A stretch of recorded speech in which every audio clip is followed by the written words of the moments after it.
Hi, dear friends. We wish to invite you today to the celebration of the seasons of creation.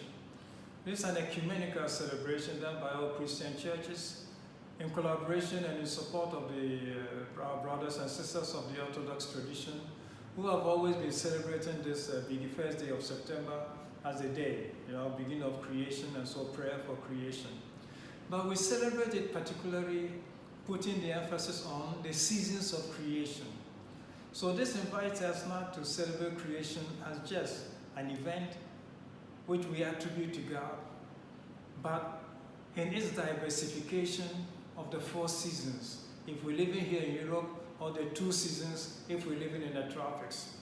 Here in Europe we have winter, that leads us to spring, that leads us to summer, that leads us to autumn, and then, so this cycle. And this cycle is so important because there are plants which cannot do well without one or the other cycle. Think about a vine. Wherever wine is produced, you need a winter rest to produce whatever grows.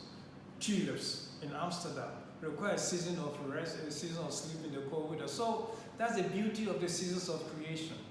But for us, it's also important to recognize that God created the world according to these seasons, to consist of these 4 seasons.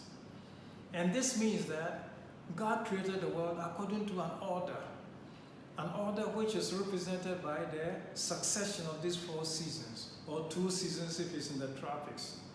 This orderliness of creation invites us to consider what God has created also in terms of a cosmos.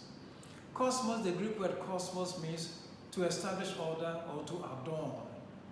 So the orderliness of creation, so things are not just jumbled and mixed together, but we have a period of winter, we have a period of summer, we have this succession of events mean that we're invited to recognize the orderliness with which God created everything.